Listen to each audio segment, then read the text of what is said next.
ایک پرستان میں 7 بے حد خوبصورت پریاں رہتی تھیں۔ وہ آپس میں بہت اچھی سہیلیاں بھی تھیں۔ ان میں اس قدر پیار تھا کہ سب سہیلیاں کم اور بہنیں زیادہ لگتی تھیں۔ ان کا روز کا معمول تھا کہ صبح سویرے باغ میں کھیلنے جاتی اور خوب مزہ کرتی۔ پرستان کی ملکہ نے ان 7 پریوں کو اتنے پیار سے رہتے ہوئے دیکھا تو اس نے ان کے لیے مختلف قسم کے جھولوں کا انتظام کیا جو کہ اس نے باغ میں لگوا دیے اور وہ روز وہاں پہ کھیلا کرتی۔ کھیل کود کر شام کو وہ جب گھر واپس آتی اور مل جل کر کام کرتی، مل جل کر اچھے اچھے کھانے بناتی اور اپنے گھر کی صفائی کرتی۔ ان کی دوستی پورے پرستان میں مشہور ہو چکی تھی۔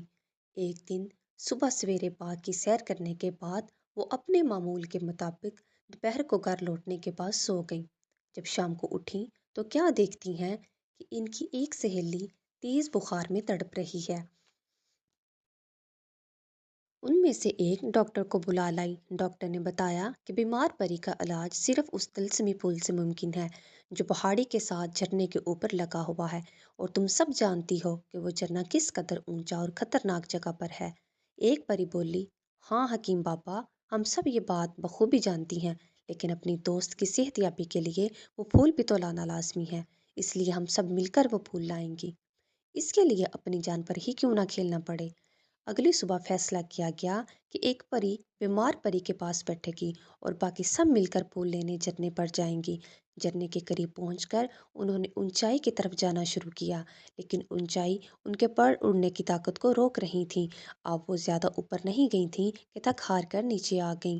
وہ پانچوں قریب آئیں اور ان میں سے ایک بولی، آج ہماری بہن کی زندگی خطرے میں ہے، اس لیے ہر حال میں ہمیں وہ پھول لانا لازمی ہوگا۔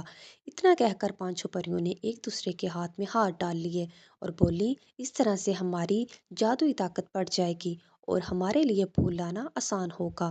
اب کی بار پانچوں طاقت ملا کر اڑی اور بالآخر جھرنے تک پہنچ گئیں۔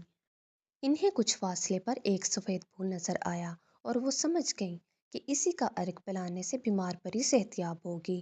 پانچوں میں سے ایک پری بولی، تم جھرنے کے قریب رکو، میں آگے بڑھ کر پھول توڑ کے لاتی ہوں۔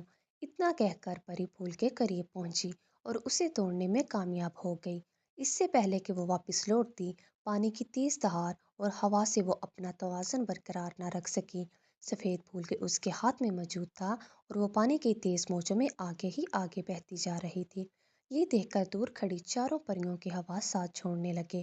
وہ ہاتھ پکڑ کر تیزی سے اپنی سہیلی کو بچانے کے لیے اس کے قریب آئیں اور پانی کی تیز موجوں میں سے اسے کھینچ کر باہر لانے میں کامیاب ہو گئیں۔ لیکن سفید پھول لانے والی پری اس حادثے میں اپنے اڑنے کی صلاحیت کھو چکی تھی، وہ اپنے پر کھو چکی تھی۔ بچوں، ہمیشہ یاد رکھو کہ دوستی اور سچے رشتے نبھانے کے لیے دی جانے والی قربانیاں انہیں مزید مضبوط اور خالص بنا دیتی ہیں۔